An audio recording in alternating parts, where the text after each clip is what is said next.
Tế chín này, tế luôn chua. Thì tế luôn chua ta thì luôn no chứ. Thì nó của họ tế luôn đắt tông. Mình nhớ lúc cổ đồ lá. Ta là thì cổ chi. Thì mà nó của họ tế nó sẽ đà lắm chua kìa. Người ta mà để lia nó. Cái to mai là cũng chỉ lia thôi. Ô, sẽ bóng cả.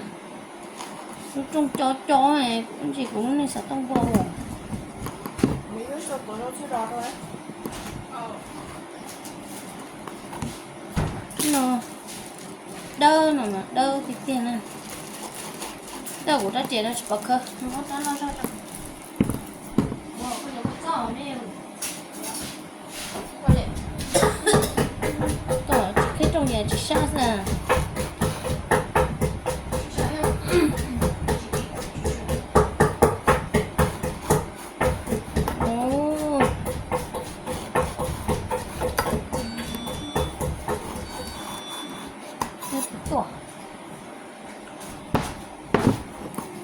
Đấy chỉ là giống nó cho khó à sao cho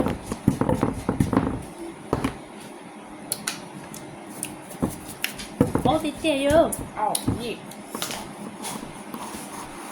Tại để cho bao người chúng ta ăn chè đó để đi ăn nè. Chia đầu đi nè. Oh my god, cái trộn đâu là họ này rồi nha. nếu trộn để lấy rồi thì chỉ cam gỡ xỉa gì bớt chè ở chẳng chỉ là giống nó tự thế này như giống này nè ở bắt chút nói lộ biết đâu thể đôi lúc chỉ giống nói sao chả lúc này nó dùng món luôn nó này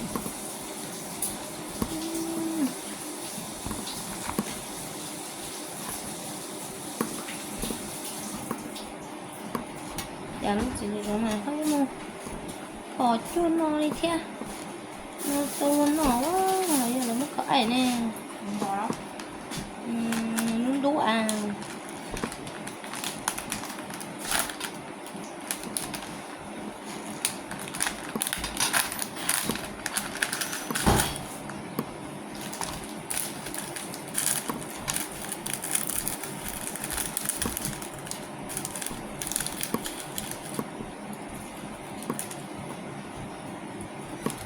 lo tư liệu nào nè sẽ mà lo tao có cái phản giống nó à chị chín á chín á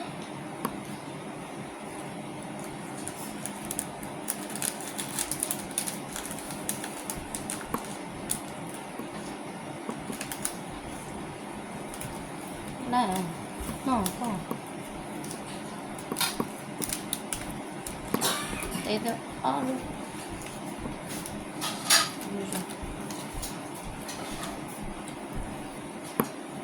con đi có mất quá Qua sao không nhỉ? chỉ mới sao á rồi nổ lái rồi nó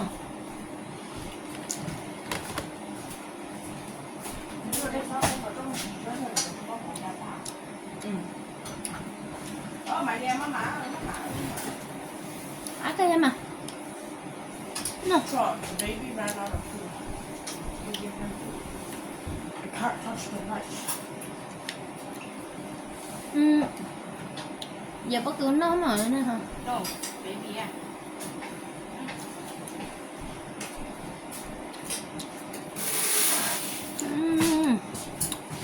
Three of mấy trái gì không?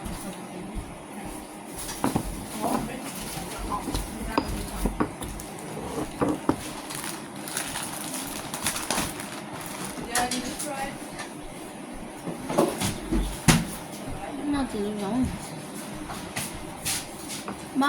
má to baby nè mà nó chỉ mà cá sấu tặc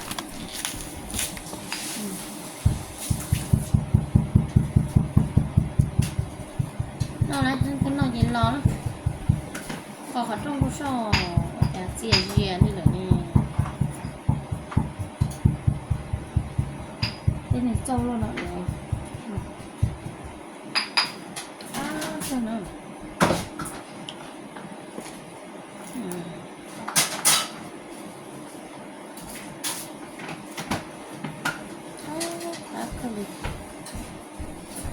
ở trong rồi chứ nó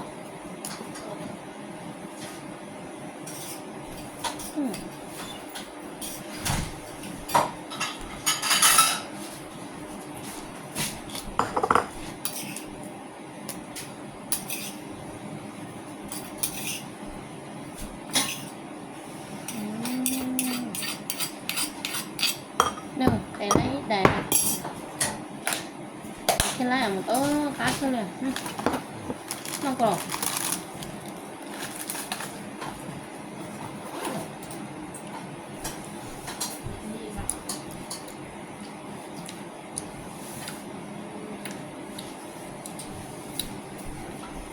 khó rồi cái gì chẳng nên mất chụp được đó có à cái gì à anh sẽ có chuối à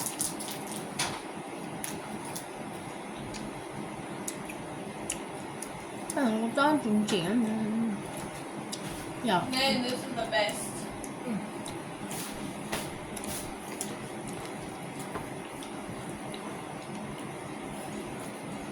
con chó lột thôi rồi chín mà多起嘛，那拿不上。không gặp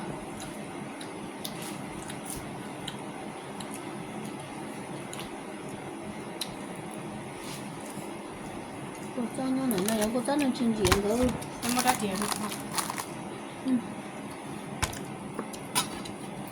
咱们。